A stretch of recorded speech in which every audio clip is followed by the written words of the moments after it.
Straight line में मैंने आपको लास्ट क्लास में साइक्लिक क्वाड्रिलेटरल, कुछ क्वाड्रिलेटरल के टाइप्स बताए थे। आज हम ट्राइंगल के बारे में जानते हैं। Triangle A B C. अब इस ट्राइंगल के अंदर हम सबसे पहले पढ़ेंगे सेंट्रॉइड। सेंट्रॉइड क्या होता है? देखिए, point of intersection of two medians, point of intersection of two medians is called centroid. कोई भी दो मीडियन का जो पॉइंट ऑफ इंटरसेक्शन होगा वो सेंट्रॉइड होगा। अच्छा, ये हम वर्टाइसेस कंसीडर कर लेते हैं x1 y1 and x2 y2 and x3 y3। तो सेंट्रॉइड आप डायरेक्टली याद रखें, x1 plus x2 plus x3 upon 3, y1 plus y2 plus upon 3। बेटा ये है ट्राइंगल का सेंट्रॉइड। ओके, सेंट्रॉइड को हम G से डिनोट करते हैं। सेंट्रॉइड जो होता है वो मीडियन का पॉइंट ऑफ इंटरसेक्शन होता है, कोई भी दो मीडियन का पॉइंट ऑफ इंटरसेक्शन। अच्छा, सेंट्रॉइड जो होता है वो मीडियन को 2:1 में डिवाइड करता है। ओके, अच्छा, इसके पहले मैं बताना चाहूंगा, यदि आपके पास दो पॉइंट है, फर्स्ट पॉइंट है मान लीजिए x1 y1 and second point है मान लीजिए x2 y2, तो line joining x1 y1 and x2 y2, ये दो पॉइंट से मैंने एक लाइन बनाई, तो इसका जो डिस्टेंस होगा, मैं पढ़ा रहा हूं डिस्टेंस बिटवीन टू पॉइंट्स, तो आप सभी जानते हैं, फिर भी एक बार देख लें, x2 minus x1 whole square y2 minus y1 whole square. ये है बेटा distance between two points, distance between two points, two points, दो पॉइंट्स का यदि हमको डिस्टेंस कैलकुलेट करना है तो ये फार्मूला होता है। अच्छा, मान लीजिए दो पॉइंट को मिलाने वाली लाइन, मान लीजिए पहला पॉइंट है x1 y1 और दूसरा पॉइंट है x2 y2, और सपोज इसको एक पॉइंट P जो कि A B को M1 M2 में डिवाइड करता है। अब मैं पढ़ा रहा हूं सेक्शन फार्मूला। सेक्शन फार्मूला देखिए क्या होता है, कैपिटल X, P के मान लीजिए कोऑर्डिनेट है capital X and capital Y, तो कैपिटल X होता है बेटा M1 x2 plus M2 x1 upon M1 plus M2। इसी तरीके से कैपिटल Y जो होता है वो M1 y2 plus M2 y1 upon M1 plus M2। अच्छा, मान लीजिए ये पॉइंट P एक्सटर्नली डिवाइड करता है तो माइनस साइन आ जाएगा यहां पर। यदि पॉइंट P इंटरनली डिवाइड करेगा तो प्लस साइन लेना है। प्लस साइन कब लेना है बेटा? इंटरनली जब डिवाइड करे, और माइनस साइन कब लेना है? जब एक्सटर्नली डिवाइड करे। ठीक है, तो ये हो गया सेक्शन फार्मूला। दो पॉइंट का डिस्टेंस भी बता दिया मैंने आपको, ये शॉर्ट में मैंने आपको ये चीज एक्सप्लेन कर दी है। बस इतना नॉलेज होना चाहिए कि भाई एक लाइन को यदि एक पॉइंट किसी रेशो में डिवाइड करता है तो इस फार्मूले को हम यूज करेंगे। ये आ गया एब्सेसा और ये आ गया ऑर्डिनेट। ठीक है, तो ये है कोऑर्डिनेट ऑफ P। तो बेटा सेंट्रॉइड में पढ़ा रहा था, उसके चलते मैंने आपको डिस्टेंस बिटवीन टू पॉइंट्स बताया और साथ साथ सेक्शन फार्मूला बताया। अच्छा, सेक्शन फार्मूले को हम आगे कंटिन्यू करेंगे। मैं इसमें एक बहुत ही इंपॉर्टेंट केस बताऊंगा, इसमें बहुत ही इंपॉर्टेंट, वो आगे बताऊंगा। ठीक है, अच्छा, प्लस साइन यदि आप लेते हैं तो इंटरनली डिवाइड करेगा, और माइनस साइन लेते हैं आप तो एक्सटर्नली डिवाइड करेगा। ठीक है, अच्छा, एक और बात, मान लीजिए रेशियो पॉजिटिव है तो इसका मतलब है कि पॉइंट जो है वो उसको इंटरनली डिवाइड कर रहा है, और मान लीजिए रेशियो नेगेटिव है तो पॉइंट एक्सटर्नली डिवाइड कर रहा है। ठीक है, ये कंसेप्ट होता है सेक्शन फार्मूले का। और दो पॉइंट का डिस्टेंस निकालना है तो ये फार्मूला है, और ये है सेंट्रॉइड। सेंट्रॉइड क्लियर है? सेंट्रॉइड जो होता है वो मीडियन को 2:1 में डिवाइड करता है, 2:1 में। ओके, याद रखना। तो बेटा ये था सेंट्रॉइड। ठीक है। अच्छा, अब सेंट्रॉइड में एक तो ये बात बता दी मैंने कि भाई दो मीडियन का पॉइंट ऑफ इंटरसेक्शन जो होगा वो सेंट्रॉइड होगा। इसको आप अच्छे से नोट कर लो, ये सेक्शन फार्मूला, ये distance between two points. Centroid जो है वो हमेशा ट्राइंगल के अंदर होता है, लिख लेना, centroid is always inside the triangle, centroid is always inside the triangle. ठीक है, तो ये तो हो गया बेटा सेंट्रॉइड।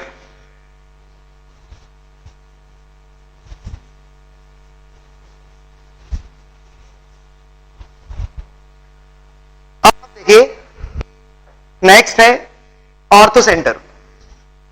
ऑर्थो सेंटर क्या होता है, देखिए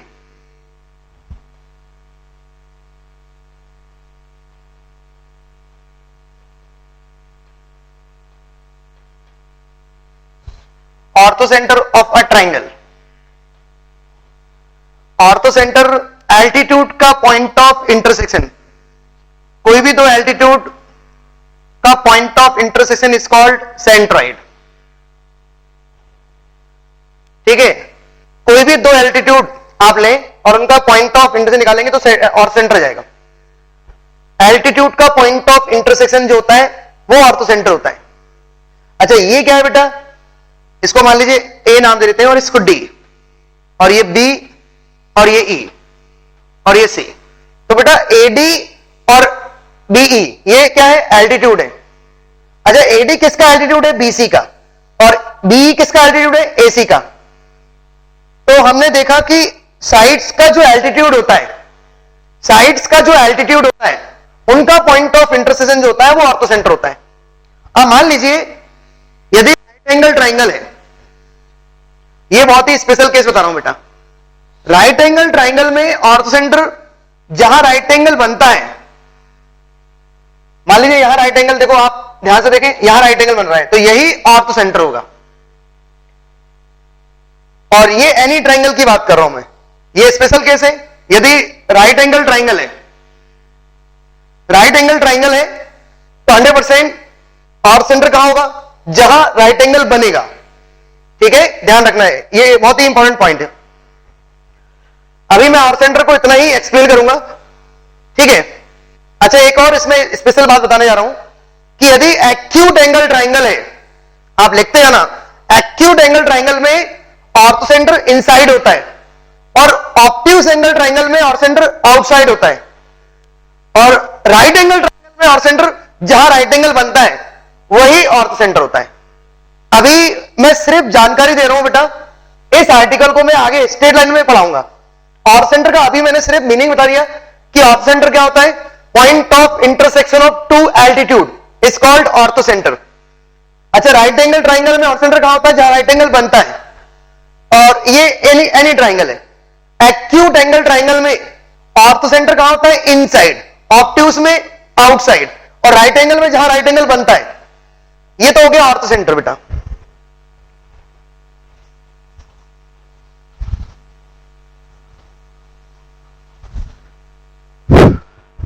अब आ जाइए आप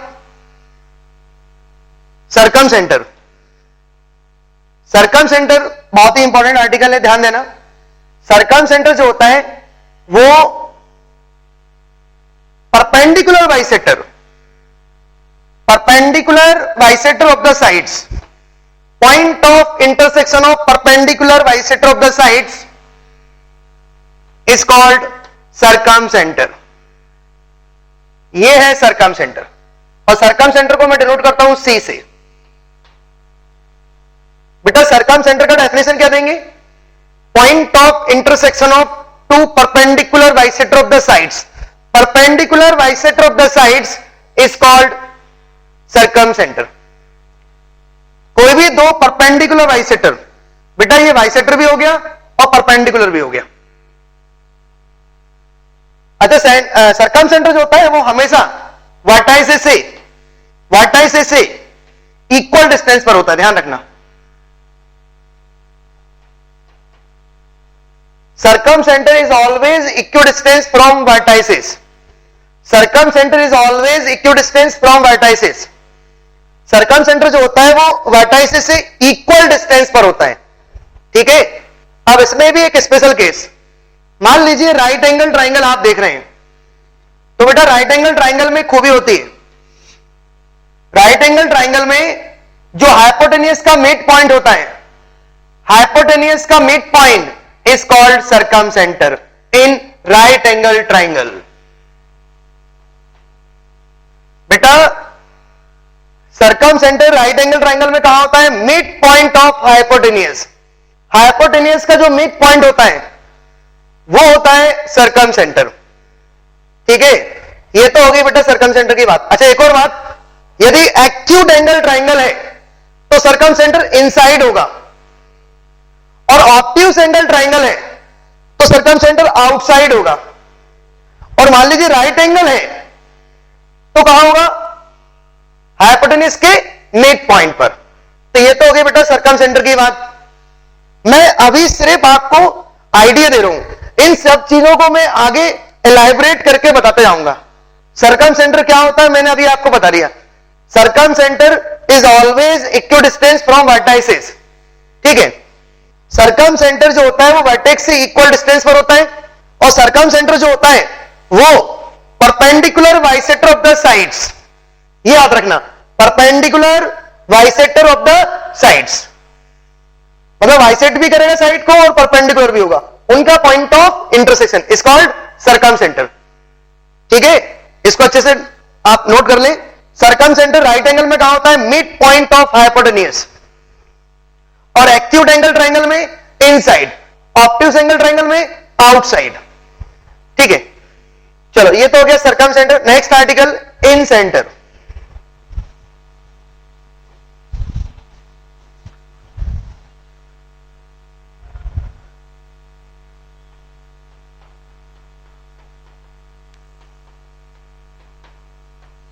इन सेंटर में आप देखें, डायग्राम तो मैं एक जैसे ही बना रहा हूं, सबकी मीनिंग अलग अलग है। एंगल बाइसेक्टर, एंगल बाइसेक्टर जो होता है उनका पॉइंट ऑफ इंटरसेक्शन, इसको बोलते हैं बेटा इन सेंटर।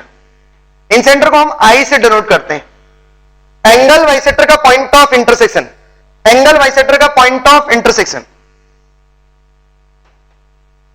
एंगल बाइसेक्टर मतलब ये एंगल हो गया a/2, a/2, b/2, b/2, ये है बेटा इन सेंटर। अच्छा मान लीजिए वर्टाइसेस है x1 y1, x2 y2, x3 y3, और ये मान लीजिए स्मॉल a है, और ये मान लीजिए स्मॉल b है, और ये मान लीजिए स्मॉल c है। Where small a, small b, small c, length of sides.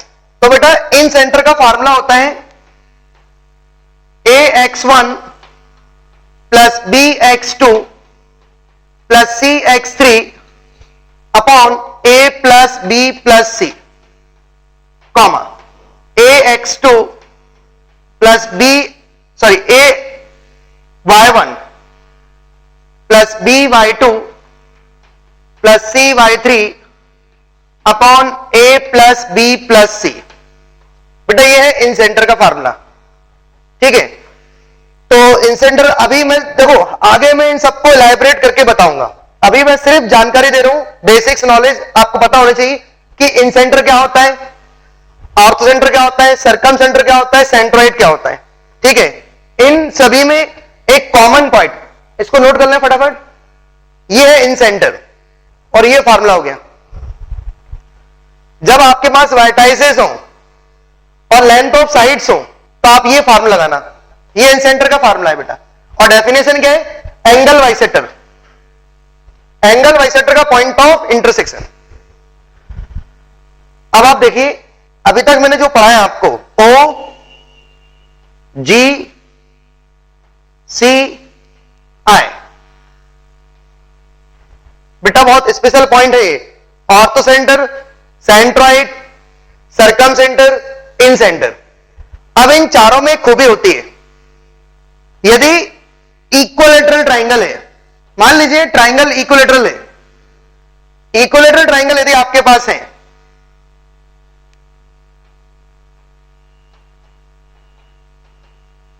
तो बेटा इस ट्राइंगल में खूबी होती है O G C I are coincident.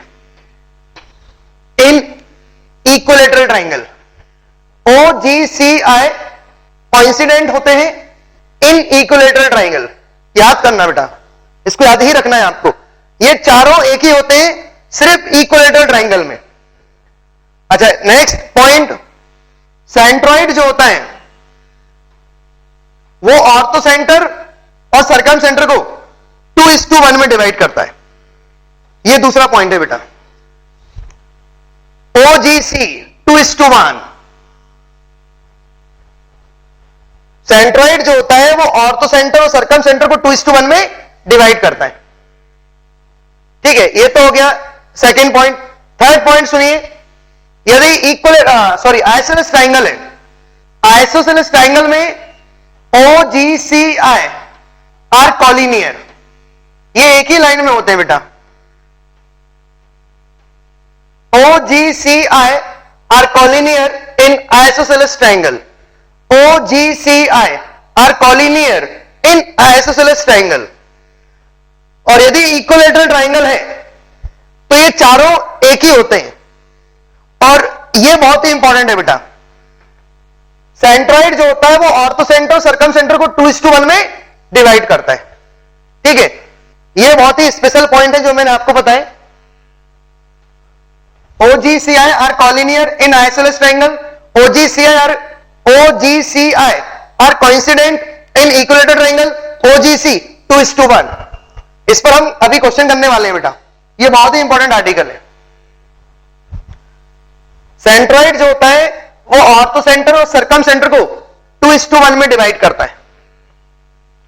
अच्छा, यदि इक्विलेटरल ट्राइंगल है और मैं आपसे पूछूं कि भाई सरकम सेंटर निकालो और आपके पास वर्टाइसेस है, तो आप सेंट्रॉइड निकाल के जाना।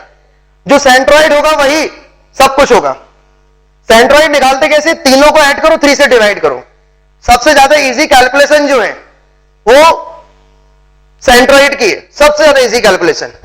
ठीक है, अब देखिए एक बहुत ही इंपॉर्टेंट पॉइंट बताने जा रहा हूं सेक्शन फार्मूले पर, पूरा एक डेरिवेशन कराऊंगा, ध्यान देना बेटा। मेरे पास 2 पॉइंट है, 2 पॉइंट को मिलाने वाली लाइन, एक पॉइंट है मान लीजिए ए और दूसरा पॉइंट है मान लीजिए बी। ए पॉइंट x1 y1 है और बी पॉइंट x2 y2 है। बेटा 2 पॉइंट को मिलाने वाली लाइन को मान लीजिए एक पॉइंट है P और एक पॉइंट है Q। P जो है वो इंटरनली इसको डिवाइड कर रहा है और Q जो है वो एक्सटर्नली डिवाइड कर रहा है। तो बेटा ये जो 2 पॉइंट है P एंड Q, यदि ये हार्मोनिक कॉन्जुगेट पॉइंट है, अब मैं पढ़ा रहा हूं हार्मोनिक कॉन्जुगेट पॉइंट्स, ऐसे 2 पॉइंट्स जो एक ही लाइन को सेम रेशियो में डिवाइड करते हैं। आपने सुन लिया, हार्मोनिक कॉन्जुगेट पॉइंट्स, ऐसे 2 पॉइंट जो एक ही लाइन को सेम रेशियो में डिवाइड करते हैं, एक इंटरनली और एक एक्सटर्नली। जैसे देखिए डेफिनेशन क्या है इसकी, एचसीपी की, AP upon TV is equal to a cube upon b cube. यह है बेटा हार्मोनिक कॉन्जुगेट पॉइंट्स की डेफिनेशन। ऐसे 2 पॉइंट जो एक ही लाइन को सेम रेशियो में डिवाइड करते हैं, इनको बोलते हैं बेटा harmonic conjugate points. Harmonic conjugate points. अब चलो मैं इसमें एक छोटा सा डेरिवेशन करा रहा हूं, ध्यान देना सभी। एक काम करते इसको पलट देते हैं पहले तो ये हो जाएगा पीवी।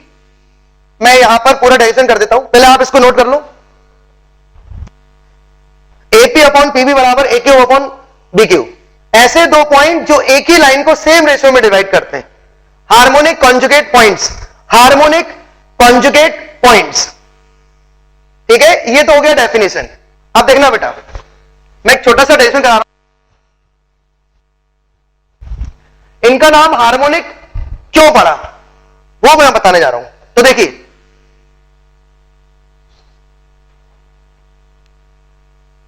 ये मान लीजिए ए है और ये बी है और ये पी,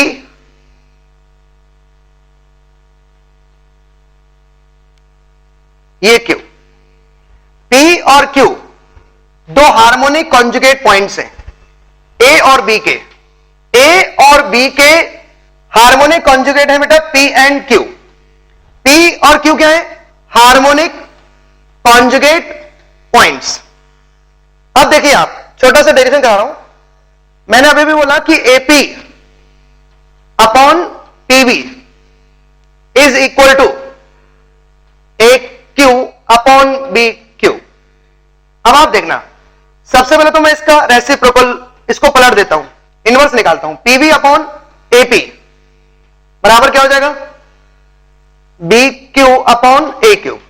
अब एक काम करते हैं, वो साइड +1 कर देते हैं, कंपोनेंडो। अब मैं इसमें कंपोनेंडो लगा रहा हूं, PB upon AP +1 BQ upon AQ +1। चलो ऐसे हम लेते हैं, AP प्लस PB और ये हो जाएगा BQ plus AQ upon AQ। अच्छा, AP प्लस BP, इसको पूरे को मैं लिख सकता हूं AB। तो AB upon AP is equal to, और बेटा BQ को क्या लिख सकता हूं मैं? AQ minus AB। जरा सोचो, AQ minus AB plus AQ upon AQ। अब इसको फर्दर सॉल्व करते हैं। देखो, AB अपॉन AP बराबर क्या हो जाएगा? 2AQ minus AB upon AQ। अब एक काम करते हैं, सेपरेट कर देते हैं। जैसे सेपरेट करेंगे तो AQ से AQ कैंसिल हो जाएगा और ये हो जाएगा AB अपॉन AQ, और ये है AB अपॉन AP। अब इसको ट्रांसफर कर देते हैं और AB कॉमन ले लेते हैं, तो 1 upon AP plus 1 upon AQ बराबर हो गया 2। अब एक काम करते हैं, 1 upon AP plus 1 upon AQ बराबर लिख देता हूं मैं 2 अपॉन AB। आप ध्यान से देखो, ये AP की कंडीशन बन गई, अर्थमेटिक प्रोग्रेशन। ये AP की कंडीशन है, 1 upon AP comma 1 upon AB comma 1 upon AQ are in AP, arithmetic progression. Arithmetic progression AP। तो इनका रेसिप्रोकल किसमें होगा बेटा? इनका रेसिप्रोकल होगा HP में, AP AB AQ are in HP। HP मतलब हार्मोनिक प्रोग्रेशन, इसलिए इनका नाम पड़ा हार्मोनिक कॉन्जुगेट पॉइंट्स। तो बेटा ये बहुत ही इंपॉर्टेंट आर्टिकल है, इसको अच्छे से नोट करना। आप सिर्फ ये टाइटल याद रखना, AP AB AQ HP में होते हैं बेटा। A और B क्या है बेटा? दो given points. P and Q क्या है? Harmonic conjugate points. ऐसे दो पॉइंट जो एक ही लाइन को सेम रेशो में डिवाइड करें। अब आप इसको नोट कर लें बेटा।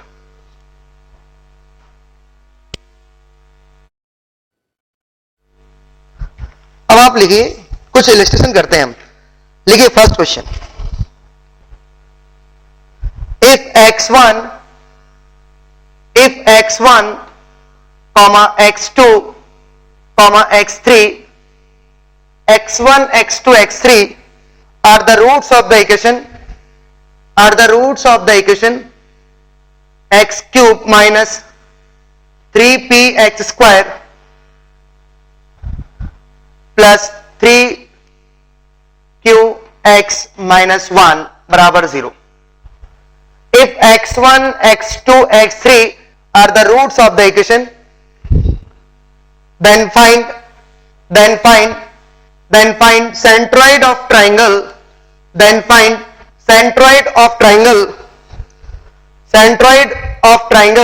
whose vertices x1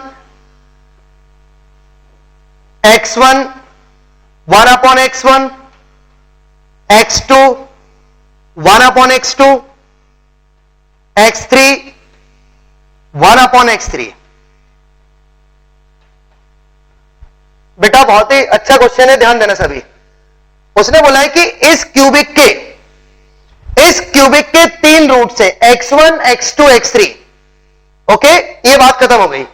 अब उसने बोला है कि इस ट्राइंगल के, आप इस ट्राइंगल का क्या निकालेंगे, सेंट्रॉइड, और इस ट्राइंगल के जो वर्टाइसेस हैं वो है x1, 1/x1, x2, 1/x2, x3, 1/x3। बहुत ही सिंपल क्वेश्चन है, ध्यान दीजिए बेटा। सेंट्रॉइड मैंने अभी भी पढ़ाया। सेंट्रॉइड क्या होता है, तीनों को ऐड करो 3 से डिवाइड। तो चलो सेंट्रॉइड निकालते हैं।